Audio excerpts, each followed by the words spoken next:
la humildad en el saber. La humildad en el saber es que todos los días nos regala el universo para que aprendamos cosas. Entonces, les dejo la palabra.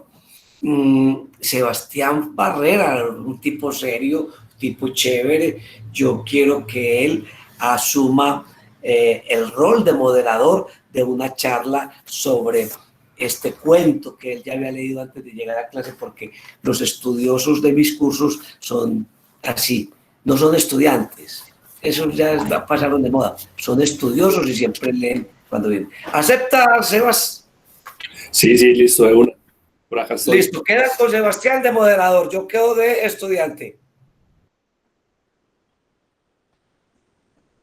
¿Qué más? ¿Cómo están? Bueno, ¿quién quiere comenzar? ¿Cómo les pareció la lectura? Sebas, arranco si crees. Listo, de una, contanos, ¿qué se te quedó? Primero, agregarles un tip a lo que el profesor les estaba diciendo frente al tema de la lectura en público, para que mejoren un poco la dicción. Es bueno que utilicen un lapicero, un lápiz que puedan morder y lo pongan de esta manera en su boca, para que cuando hagan ese ejercicio y lean de esa manera en voz alta, cuando estén en público van a tener una dicción casi que perfecta y las personas a las que les están llegando les van a aprender muchísimo. Eso como tip. Sí. Como parte del análisis un poquito del cuento que leyó Marta e Ivana, yo creo que ahí se evidencia un poco lo que narra García Márquez, su forma característica de narrar, que lo hace no tiene una estructura como tal, como la que él utiliza, digamos, en otros cuentos y en otros libros, una estructura como la que hace, por ejemplo, en su libro, uno de sus libros más, digamos que de los más leídos a nivel de periodismo, que es Noticia de un secuestro. Lo hace, toca un poco el humor, tira un poquito de sarcasmo en esa narración y pues de hecho lo digo porque la señora de momento la creyeron una loca.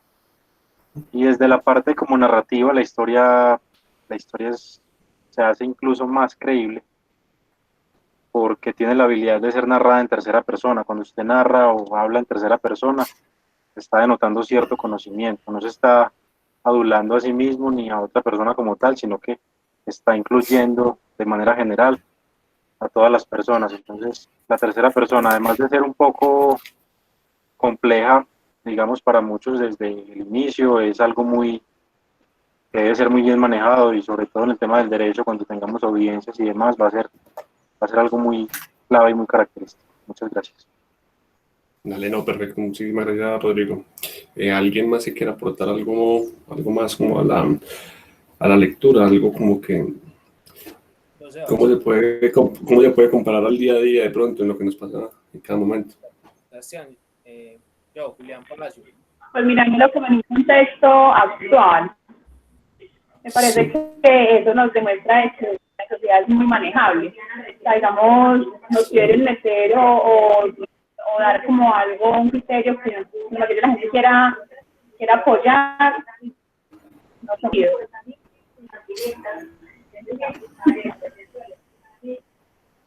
Julián, ibas a... Sí, te escucho. Gracias. No, quería hablar respecto a una palabra que mencionó el compañero Rodrigo de sarcasmo. Yo creo que la lectura nos da a entender de que a veces en la vida tenemos que escuchar muy bien y a veces cuando tenemos esas dudas preguntarle, porque mire que simplemente a esa pariente que interpretó ese mensaje de una manera que a ella le dijo y le dio una inseguridad de que posiblemente sí iba a pasar algo, entonces difundió este mensaje de manera muy segura ante el carnicero y eso es lo que posiblemente ocasionó todo. Entonces es necesario tener esa comprensión de que tenemos que escuchar bien, tenemos que a veces ser muy humildes cuando no entendemos las cosas y preguntarlas. Y eso fue que no hubo en estos personajes. Sí, eso es correcto. Creo que más que sarcasmo puede ser visto como un poco de sátira de pronto en la lectura, ¿no? Porque creo que no, cuando se hizo el comentario la señora no fue como con la intención de generar una polémica, sino un comentario así al aire de algo que presentía, pero a medida que se fue transmitiendo el mensaje, como el chisme en el pueblo, cada vez se fue hablando como con más seguridad, la gente, o sea, al final la gente no creyéndose que efectivamente algo muy malo iba a pasar, y realmente pasó, que lo malo fue eso, difundir un chisme sin fundamentos, hasta el punto de generar un pánico colectivo. Yo pienso que siempre debemos como que en todo lo que sucede aplicar como el principio de realidad, ¿cierto? No dejarnos como sugestionar porque, como decía Sebastián, de acuerdo a ese comentario que hizo esta señora, todo lo que conllevó pues a eso y fue, de acuerdo a lo que ella hizo, todo el mundo actuó pues dejándose llevar como por ese comentario. Entonces es no como actuar siempre sobre el principio de realidad. Sí, es cierto. Bueno, Kelly, ¿sabes que se comenta? Apareciste en el centro de la pantalla. Yo creo que es la sugestión, lo que se denomina el cuarto poder. Yo que he tenido la oportunidad de trabajar con esto, realmente la comunicación no se dio. Hay algo que se expresa y simplemente por el hecho de la idiosincrasia, la cultura, pueblo chiquito, infierno grande, todo lo que ya sabemos en las comunidades, ¿cierto? Esta persona empieza a decir y todo el mundo empieza a creer simplemente porque se dijo, porque alguien lo ratifica, otro lo ratifica y ya se vuelve ley. Me parece muy curioso porque lo mismo pasa con el COVID. Al principio, por ejemplo, decían que uno se contagiaba de una manera, de otra, y todo el mundo entró en pánico inmediatamente a acabar con los papeles higiénicos de los supermercados. Es lo mismo, el carnicero vendió las vacas, nosotros fuimos y acabamos con los supermercados porque pensábamos que no íbamos a volver a salir y que eventualmente la comida se iba a acabar. Entonces ahí realmente no hay una comunicación asertiva, sino que en términos de comunicación como tal, cuando hablamos de emisor, perceptor, porque el término de receptor, o sea, uno nunca recibe completamente el mensaje, sino que percibe ciertas cosas del mensaje, y en el camino de esa comunicación hay un ruido, que el ruido puede ser precisamente cosas que no son verdad. Entonces ahí es donde se empieza a esparcir el chisme, que se lo terminan creyendo por pura sugestión. Así es. De pronto, bueno, ya Kelly nos dio pues como el ejemplo del día a día con el tema del COVID. ¿Alguien más que quiere de pronto compartir algún otro ejemplo con el que se pueda comparar el día a día? Lo que pasó con el pueblo, sí. Juan Alberto, escucho. ¿Cómo estás, Juan Alberto? Mira, yo tuve una experiencia de trabajar en una zona de violencia, específicamente en el oriente antioqueño, y solía suceder precisamente que un comentario, sobre todo en esas épocas de violencia, se decía, pasó alguien por acá y parece que es de tal grupo. Eso se volvía un cuento, y usted tenía una vereda vacía en cuestión de un día y medio, 2. La gente se volaba volada y llegaba al municipio a pedir que la alcaldía le fuera y le sacara las cositas porque ellos allá no volvían, porque habían pasado 2 personajes y que eran de tal o cual grupo. Eso pasaba mucho y eso muchas veces se indagaba y se iba como al fondo del asunto, y no, eran unas personas que estaban buscando empleo, y entonces con eso dejaban vacía, por ejemplo, una vereda. Pasó mucho y sucedió mucho en el oriente, esa situación, Granada, San Carlos, San Luis, toda esa zona pues fue muy difícil en ese sentido. Entonces, una experiencia que queda de eso es que cualquier persona hace una suposición, la comunica, y eso se vuelve un hecho cierto. Y todas las cosas empiezan a coincidir, como bien se hacía en el cuento. Entonces nunca había hecho calor, pero siempre hacía el mismo calor. No venían los pajaritos, pero siempre venían, o siempre estaban, o siempre permanecían. Y entonces todo se va enrareciendo. Como uno dice, se está enrareciendo el ambiente. Pero uno es el que lo enrarece con las suposiciones y con comunicar mal un hecho que de pronto no es cierto. Sí, es cierto. Pero creo que, por ejemplo, con el tema del orden público, con el tema de la violencia, pues a modo personal me queda un poco, no sé, queda un poco complicado ir a preguntar, ¿y vos de qué van los dos? No, lógicamente que sí, pero de todas, no es del bando, es la suposición. Lógicamente que si pasa un grupo armado, pues hay que salir corriendo. En el sentido de que no tenemos la certeza de quién es, y simplemente por el hecho de que pasó, lo sintió. Incluso la gente en el campo decía, ve, es que anoche pasaron por ahí 20 personas por acá. Y mentiras, pasó una sola persona, pero se imaginaron que eran 20 y se imaginaron que era el grupo armado. Claro, no, y ahí es donde empiezan los chismes y ese miedo colectivo, algo raro está pasando, pero no sabemos qué, y no tenemos como preguntar cómo validar, pero alguien más me dijo, y yo escuché por acá unos cuadros, y resulta que era un vecino. Sí, te escucho a Daya. Hola. Hola, ¿cómo estás? Bien, ¿y tú? Muchas veces Bien, eso también se da con las noticias. Los medios de comunicación, por querer dar la noticia de primero, a veces informan mal a los ciudadanos. Por ejemplo, un atentado. Primero dicen que hubo tal cantidad de muertos y en otras noticias aparece que fueron otros y así sucesivamente. Y las personas siempre nos dejamos como llevar de lo que dicen las noticias, aunque las noticias a veces son muy amarillistas. Entonces, es como también de ponerse a analizar qué nos están informando y qué es lo que realmente está pasando. Porque, digamos, por ejemplo, RCN y Caracol. Uno a veces ve una cosa en una noticia y otra en otra. Entonces uno queda como que, ay, ¿aquí qué pasó? Y uno va al lugar de los hechos y a veces no pasó realmente eso, sino que son cosas muy diferentes, pero nosotros como que no percibimos eso, sino que nos dejamos llevar más por lo que nos dicen. Entonces, yo creo que todo eso parte de algo que tú dijiste al principio, ese era el afán de los medios de informar primero, de tener la primicia, de tener la noticia y de poner a hablar mientras se verifica, pero contemos algo que está pasando. Kelly, Janet estaba intentando hablar hace rato. Oye, pana, oye. ¿Quién? ¿A quién escucho? Ya, Oviedo, Mejía. Oviedo, ¿cómo estás? Yo quería comentar algo. Sí, contanos.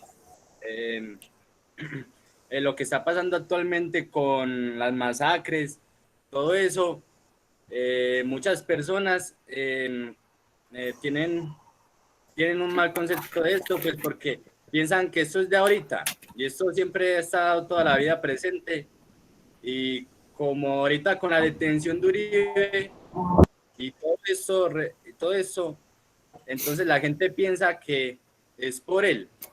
Que apenas está empezando eso, sí, es cierto, entendiendo el punto. Yo creo que cuando una noticia tiene cierta repercusión en el momento, entonces todas las noticias empiezan a girar alrededor empiezan a buscar otras noticias, empiezan a asociar, y es que está asociado, lo de Cauca está asociado con Nariño, y encima le suman a la de Venecia, entonces esto es un solo grupo, entonces creo que empiezan a relucir cada vez esas noticias más, como buscando esa asociación a los hechos.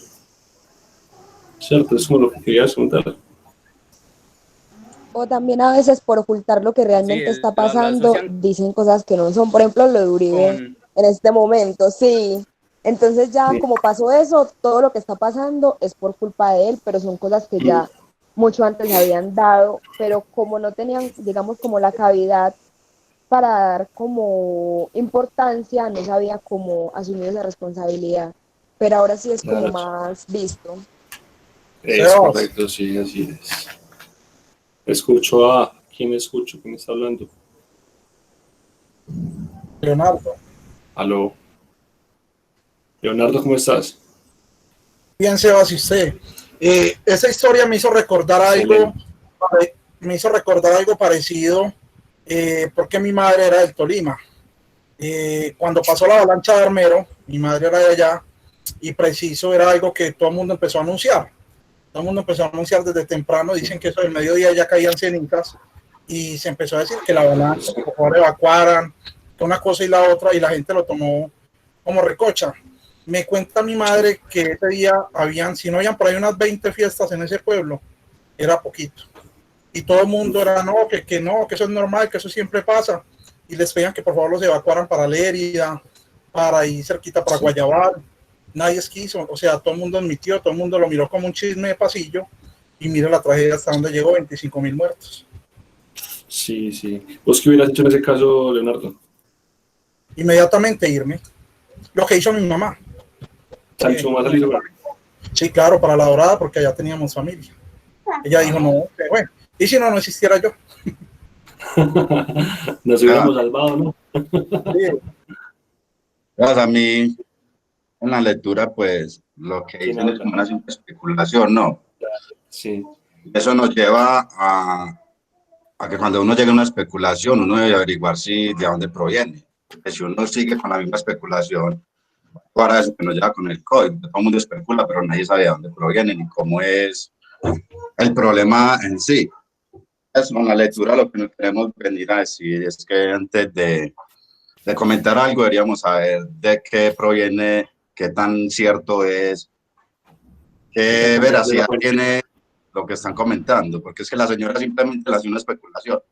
El hijo lo iba en un billar y ya se regó como en el pueblo y formó un caos. Y la tragedia fue que no averiguaron bien el porqué de las cosas. Entonces ese fue el caos, el temor que puso esa especulación, ¿no? Es que como averiguar el porqué de las cosas antes de uno ir a comentar algo, ¿no?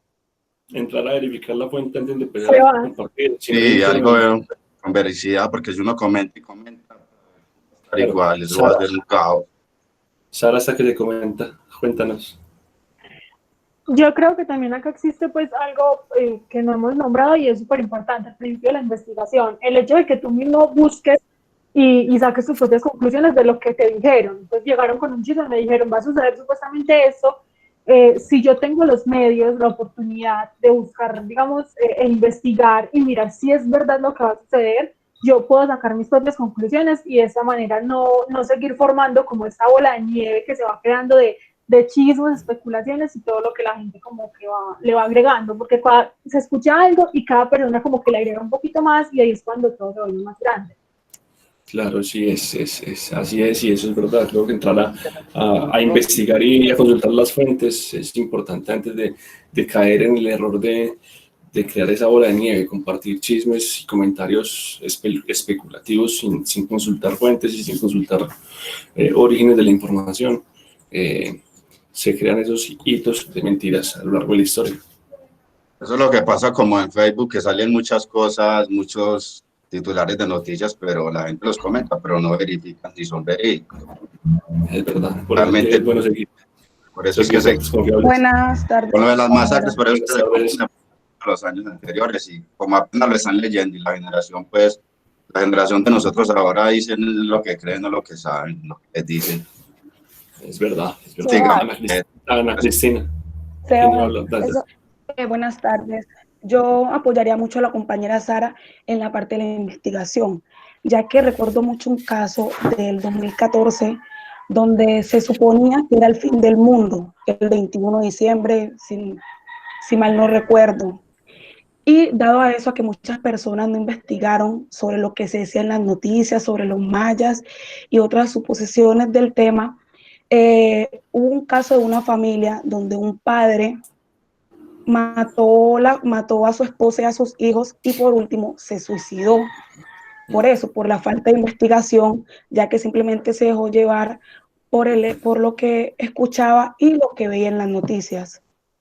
Sí, cayó en ese pánico colectivo y al final tomaron decisiones y muchos otros no se mataron, pero quedaron en ruina, quedaron quebrados, salieron a vender todo y a hacer donaciones y a... Exactamente.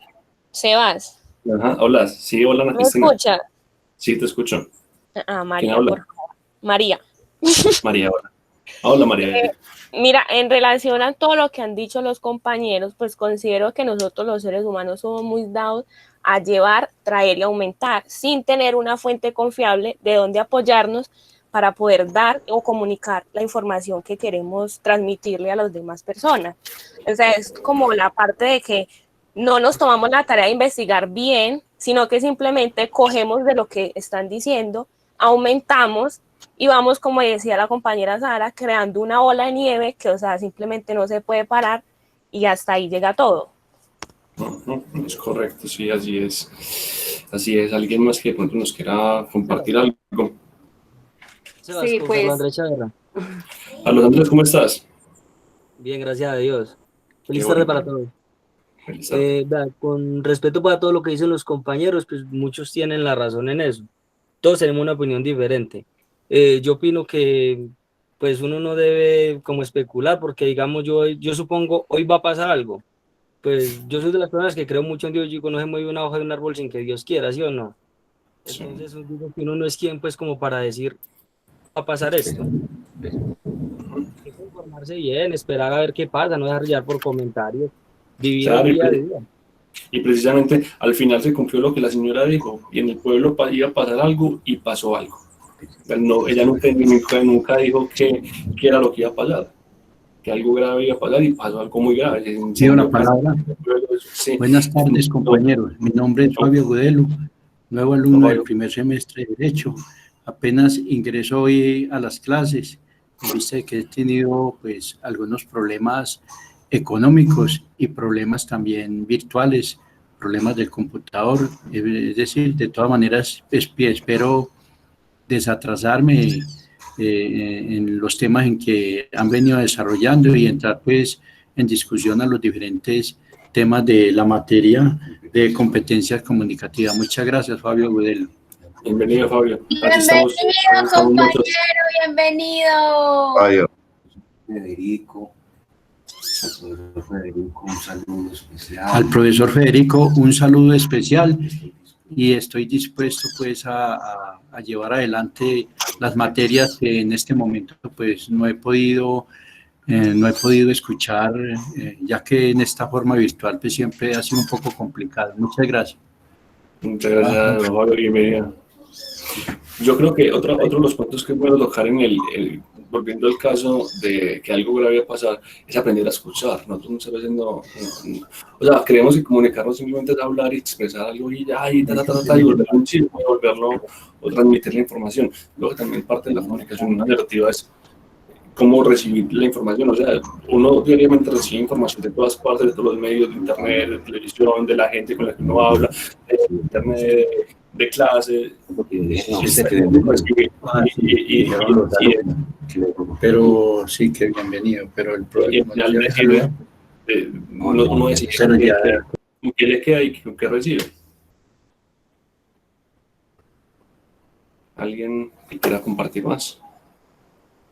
Es que no, a ver, desde el tema de los medios que tocaban muchos ahorita, sí, hay un afán de chiva de muchos, pero es que también tenemos que entender algo, y no los voy a defender porque en parte también les he hecho mucha crítica, y sobre todo desde el punto que estuve en ellos varios años.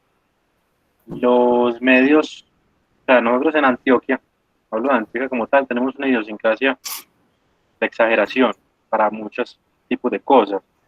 Por ende, en otras regiones de Colombia nos ven como provincia, a pesar de que aquí todo lo exageramos.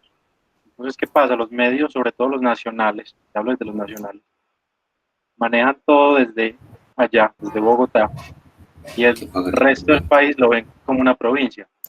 Entonces, ¿qué pasa? La inmediatez hace que Bogotá te pide una noticia para allá, de la manera en que es, pero tiene que ser ya, esté como esté.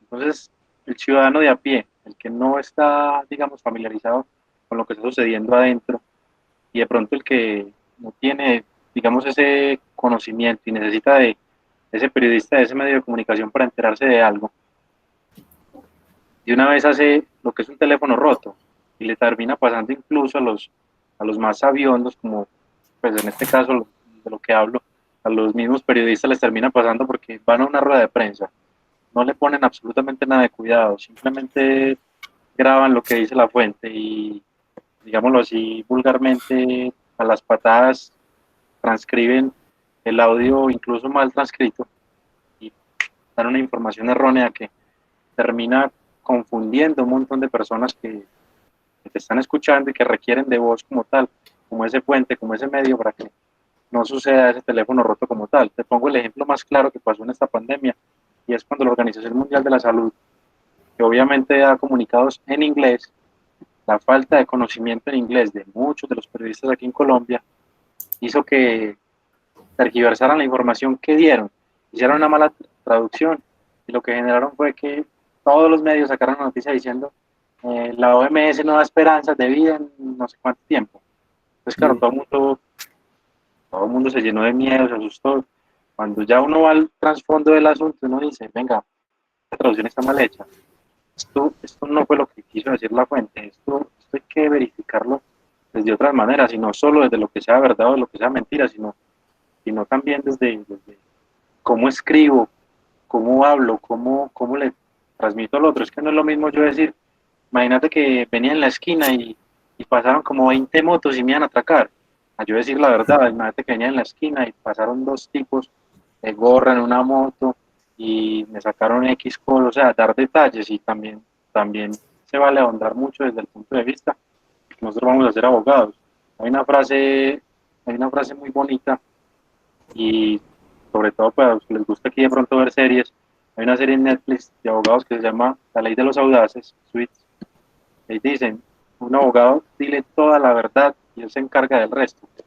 Por eso no omitan detalles de nada, porque es que lo que hacemos es generar un teléfono roto social, y eso se riega una ola impresionante, nos llenamos de miedo, y lo que hacemos es, madre, estamos haciendo la labor correcta, simplemente esto es lo que hay, esto es lo que yo tengo, con esto puedo confrontar, no te puedo hablar del tema porque en realidad no lo sé o no lo conozco a fondo, y no generar un prejuicio, no generar una mala información. Muchas gracias. Rodrigo, y hay otra cosa que desde el punto de vista de los medios, hay que tener en cuenta que los medios también están, en cierto modo, influenciados económicamente por ciertos sectores de la economía y por ciertos partidos políticos. Entonces ellos van a entrar a tergiversar la información de acuerdo a sus propios intereses, es lo que también es bueno poder no tenerlo. Por eso es importante lo que les decía ahorita, de tener en cuenta que recibimos información de muchos medios, está en nosotros decidir quién nos transmite la información y qué queremos creer nosotros, o a quién queremos escuchar nosotros, y qué queremos al final del día transmitir nosotros a nuestros familiares.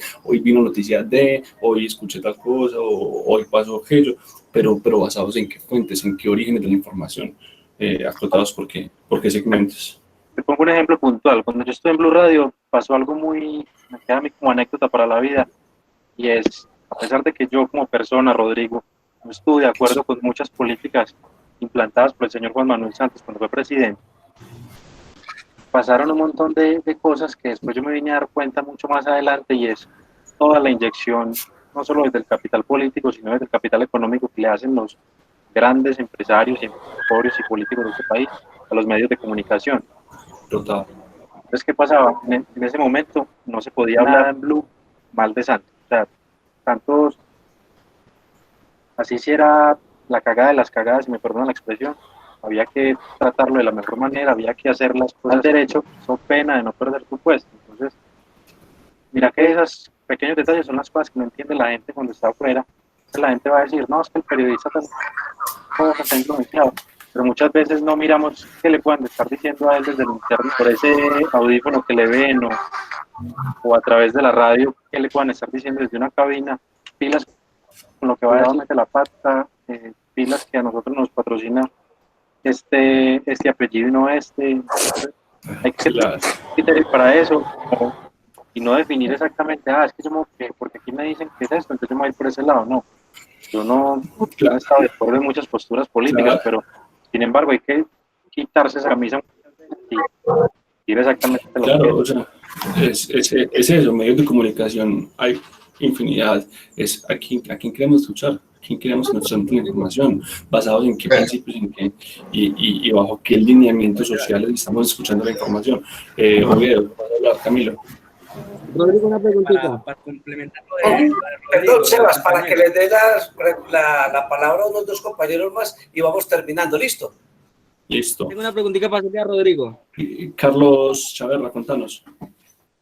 Rodrigo, entonces usted como periodista, hermano, entonces ¿dónde queda como ustedes el derecho a expresarse, la libertad de expresión? Si los atan pues de esa manera tan maluca.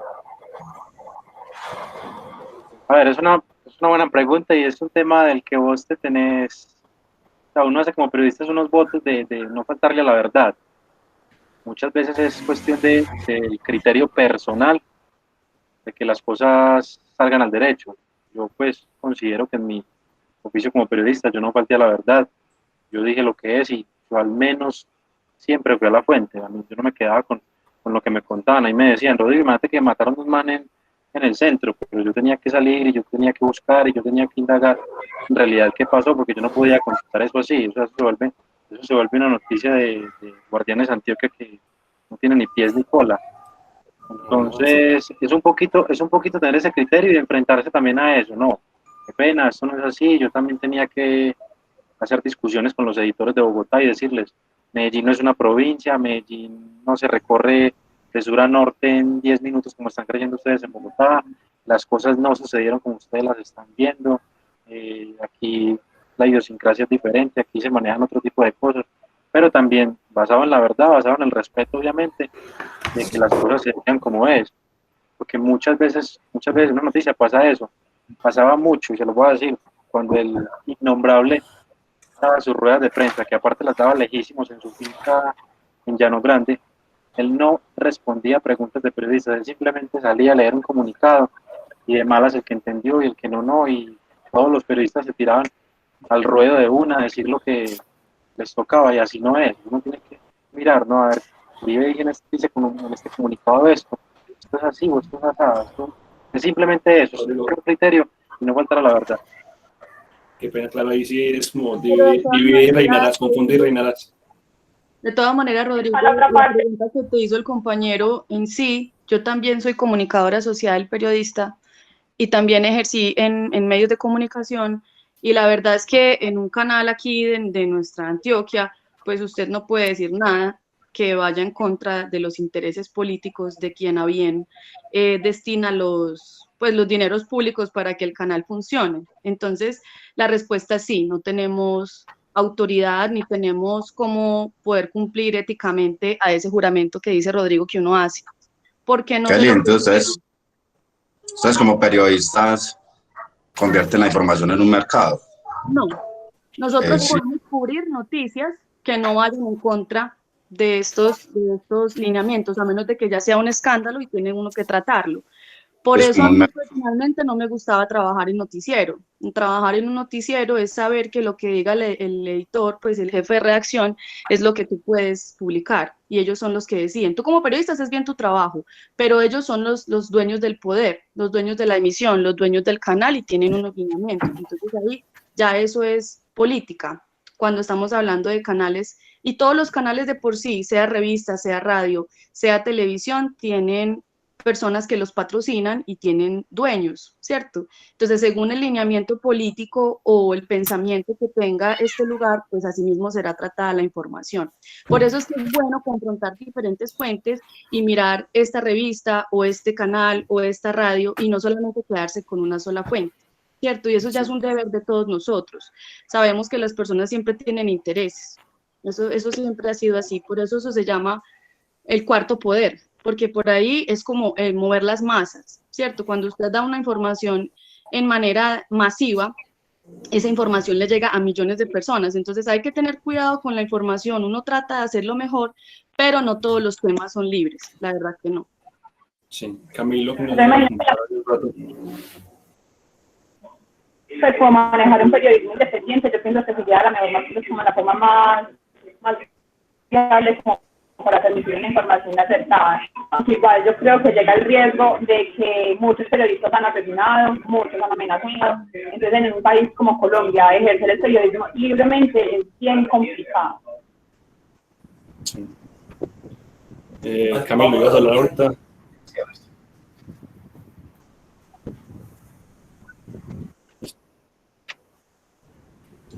Yo quiero decir una cosita.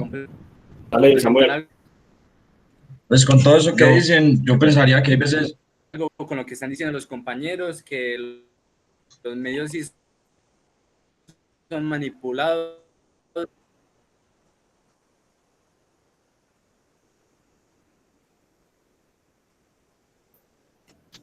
Oviedo murió el que lo estaba diciendo.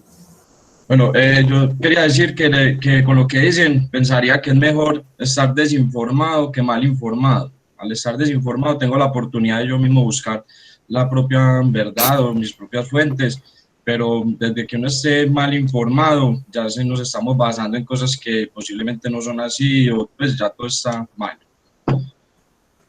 Así es, también, en cierto modo. Le damos la palabra al profesor Federico y continuemos con la clase. Bueno, yo encantado, Albricias, por estos encuentros maravillosos ya había detectado que Kelly, por sus expresiones, la precisión, el rigor en un par de conceptos que emitió, era comunicadora social, periodista, lo mismo de Daniel, cuando intervino quien lo hizo de primero. Les agradezco mucho y asumir como han asumido esa participación a todos con humildad, porque hay quienes saben menos de eso que otros, y asumirlo con humildad, sin arrogancia, sin avasallar al otro, sino compartir con el otro eso que se tiene y a lo cual hemos tenido la oportunidad de acceder. Siempre los he invitado, Kelly y Daniel, bajo un precepto, y es una propuesta del espíritu y una creación del colectivo humano sudafricano que se llama Ubuntu. Vengan desde la perspectiva del Ubuntu, soy porque somos. Los negros allá nos enseñaron que, creo que algunos de ustedes han visto, quizá un meme, unos niños que alguien les dice, vea, el primero que llegue allá a ese árbol donde hay muchas golosinas, se las lleva todas. Los niños, poco negritos muy lindos, los parceritos se miran, se cogen de la mano y empiezan a caminar despacios, sonrientes y tranquilos hacia el árbol. ¿De quién eran los juguetes, los dulces? De todos, ¿cierto? Yo siempre he pensado que la universidad en muchas ocasiones se convierte en un campo de guerra, un campo de competencia, y no es eso. Ay, que él y yo la quería seguir viendo. No, la universidad no puede ser un campo de competencia, sino un campo para el crecimiento colectivo, para venir a esos diálogos de saberes. Qué tan bueno el viejo Fabio de Jesús. Vea, un Cucho, hermano, cuánta sabiduría tendrá ese viejo. Oiga, Cucho, y ahorita no vaya donde el rector y diga que yo le llamé Cucho y que le hice bullying. ¡Hey, Cucho! ¿Cuánta sabiduría, viejo, tendrás? Eso es lo que se llama un libro vivo, un libro vivo. Y con una niña, con una culicagadita como Janet. ¿Cuántos años tendrá Janet? Tendrá 16 o 17 años. Y miren ahí cuántas cosas sabe esa chica y cuántas sabe Fabio y cómo podemos engranar eso. Pero con humildad, libres, les repito, de prejuicios y con esa capacidad de entrega, muchachos. ¡Qué chévere! Me encanta. Bueno, se nos fue, no quería hacer muy largas las clases porque ustedes están cansados. Siempre les pido que se levanten de ahí y hagan un ejercicio. Levántense un momentico, a ver, muchachos. Apaguen ahí. Y todavía nos quedan 15 minutos, pero no podemos aprovechar de su paciencia. ¡Ay, por Dios! Sí, eso hay que estirarse. Y ustedes apenas están empezando en la jornada e imagínense, tengo estudiantes que los sábados toman clases a las 6 de la mañana y se están yendo a las 6 o 7 de la noche. Terrible, tremendo. Pero bueno, el que quiere celeste, que le cueste, dice el dicho, decía mi abuelo, ¿cierto? Jesús, el que quiere celeste, que le cueste. Bueno.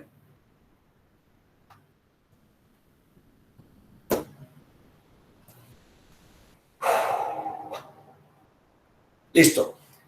Muchachos, quiero compartirles lo siguiente, no solo como ya lo acabo de expresar, de esa emoción que me da de verlos tan activos y de encontrar en ustedes rigor y una responsabilidad al emitir juicios.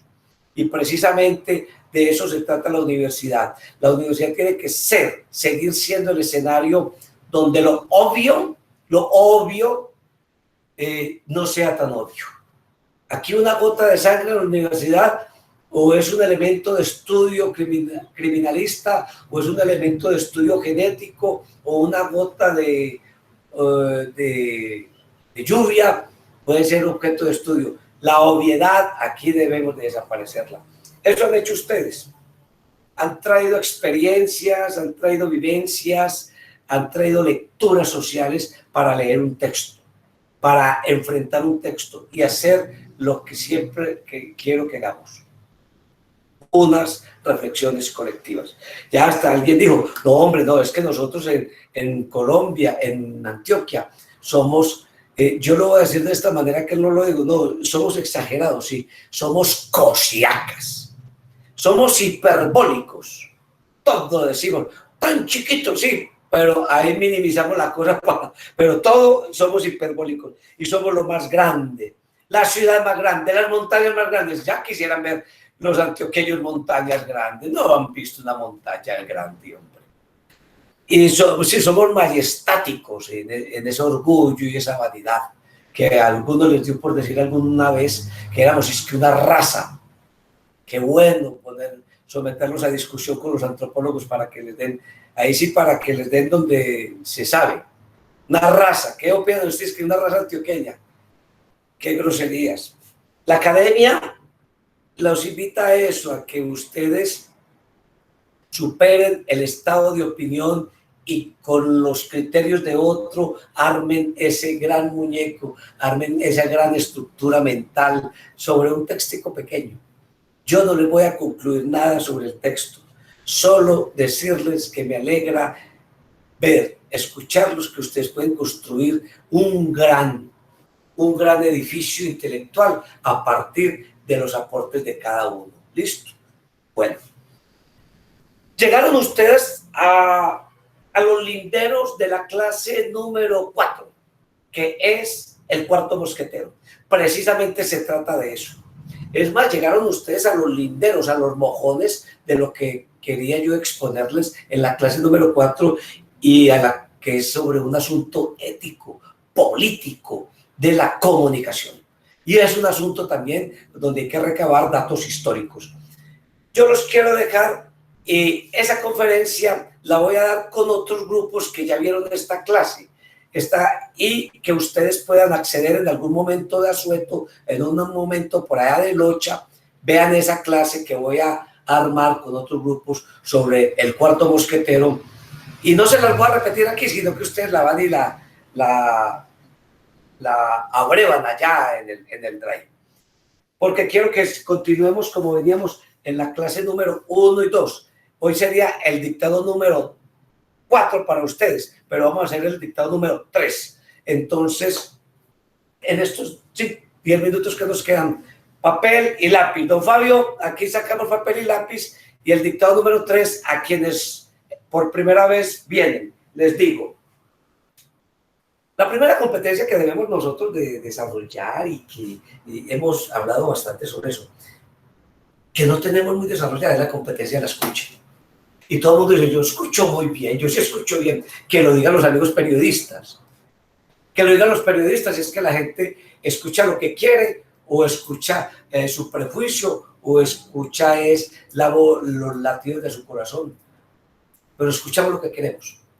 Escuchar es una competencia, la primera que hay que desarrollar. Y decía en una clase, la escucha es tan importante, que es el primer sentido que desarrollamos cuando estamos en el vientre materno. Y es tan importante que es el último sentido que se nos muere cuando estamos yaciendo en nuestro lecho de muerte. Pero la escucha hay que entrenarla. Hacemos unos dictados, usted enfrenta su escucha, enfrenta la ortografía que tiene o que padece, ¿cierto? De la que adolece o de la que padece o de la que se enaltece. Y aparte de eso, les pido con todo el corazón, y eso lo dije desde la primera clase, que reconozcan humildemente ante ustedes mismos esas pequeñas falencias que tienen a veces. Una palabra que no entiendo, una palabra que no conozco, apúntela, haga copia de palabras, recoja palabras, coleccione palabras, coleccione lenguaje, ame el lenguaje como usted mismo. Es suyo, le va a servir mucho.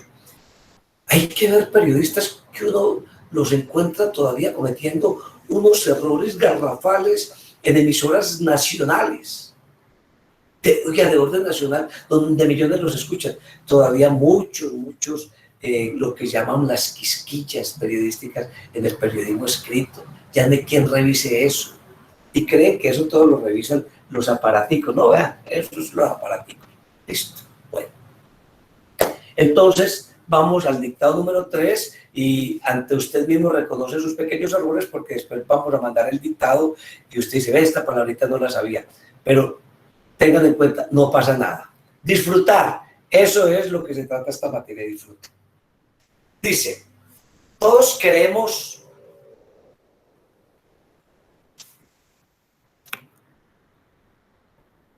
de alguna forma trascender.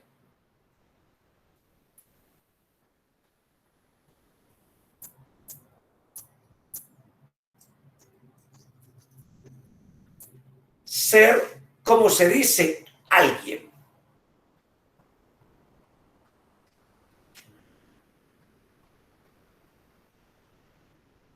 Por eso,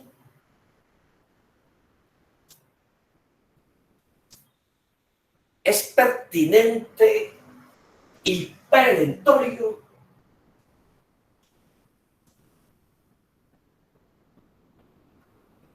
descifrar los códigos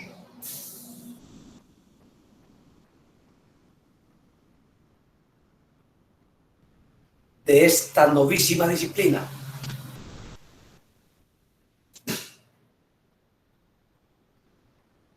Y auscultar lo que contienen.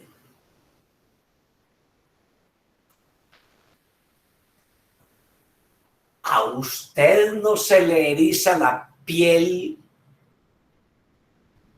cavilando cuando portemos la toga y el birrete?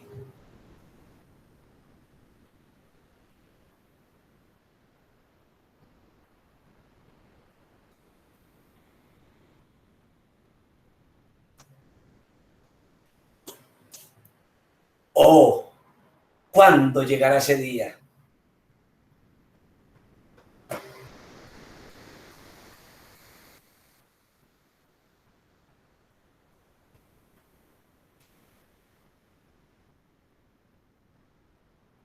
Listo.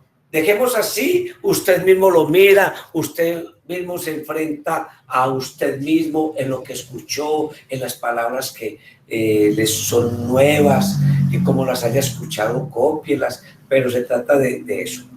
Les deseo siempre lo mejor, me encanta este grupo tan numeroso, parece un grupo de la presencialidad, que eran grupos de 40 y 50 estudiantes, pero afuera de que nos entreteníamos mucho. Y todavía nos entretenemos bastante.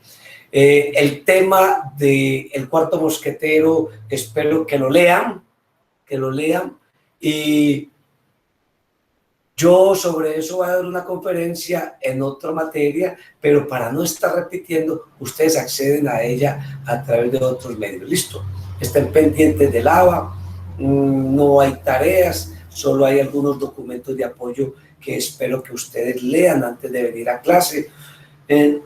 No, sí señor, claro que hay una tarea. Claro que hay una tarea.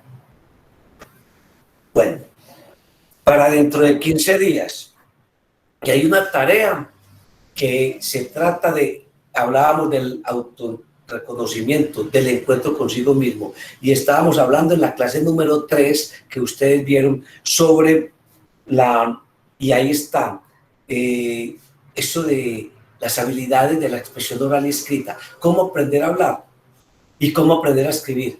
Díganme, Rodrigo, ¿cómo aprenden a escribir? Pues desde mi punto de vista uno aprende a escribir leyendo. Leyendo y escribiendo, ¿cierto, Rodrigo? Sí, uno tiene que tirarse al ruedo de una y si usted no lee, no escribe, y si no escribe. Entonces, vamos a hacer esto. Vea, este dictado le toman un pantallazo, una copia, y me lo mandan al correo. Si alguno me lo manda más rápido por el WhatsApp, yo inmediatamente lo envío al Drive, me lo manda al correo. Esto, así como esté. Por eso, porque es humildemente mostrarse al otro. Humildemente. Entonces vamos a hacer una tarea para dentro de 15 días. Van a enviar al correo un escrito a mano, libre de extensión, libre de tema, a mano. Y sobre eso después también hacemos una conferencia sobre la importancia de la escritura a mano y la escritura a mano como gesto identitario. Hace parte de nuestra personalidad. ¿Y cuál es el tema? Profe, una pregunta. ¿No recuerdo el correo? Sebas, el correo es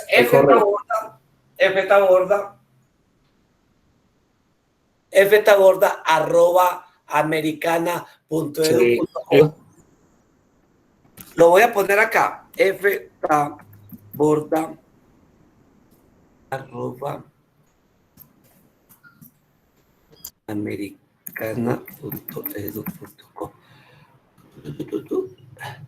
Bueno, y mi teléfono es 311-350-4482. A la orden para todos. Y por ahí me mandan los mensajes. Bueno, listo. Entonces van a hacer, uno, un escrito a mano en cualquier tamaño, en cualquier papel, me sirve hasta en papel higiénico, con alto contenido emotivo, personal. Un escrito personal de alto contenido emotivo. No más. Escriban. Y ya van a empezar. Y esto es un presupuesto epistemológico. Los profesionales saben de qué les estoy hablando. El primer y mayor presupuesto epistemológico es tener una pregunta. Eso, ella se va a desahogar. De eso se trata. De eso hablaremos. ¿Cómo? La primera tarea, profe, la primera tarea es suya. No, esa no. Ya, lo que ya no hizo, tranquilo, no se preocupe. Ahí en el ABA hay unas tareas, no son tareas, son ejercicios para usted. Tareas son las que le hacíamos a la profesora, a la maestra doña Lela. Vea, profesora, yo hice la tarea. No, usted está muy viejo ya para eso. Usted está es para hacer unos ejercicios que le permitan a usted crecer, autorreconocerse, avanzar, tener nuevos hábitos, aprender a comprender, aprender a analizar, aprender a criticar y acumular datos también, pues si quiere. Pero ¿quién va a acumular los datos? Usted es el que los acumula, no es el profesor. Entonces, esa tarea, van a encontrar ustedes en esa tarea el poder liberador que tiene la palabra, y eso es un asunto político y filosófico. La palabra libera y la palabra sana. La palabra tiene un poder altamente terapéutico. Encuentren ese poder terapéutico escribiendo una historia con alto contenido emotivo. Me lo mandan al correo escaneado. Un abrazo para todos y manéjense bien, pues. Cuídense del bicho. Hasta luego. Muchas gracias. Gracias. Me encanta verlo, mi hermano. Gracias, profe. Gracias, profe. De todas maneras, para adelante. Gracias, Fabio Agudelo. Fabio, oiga.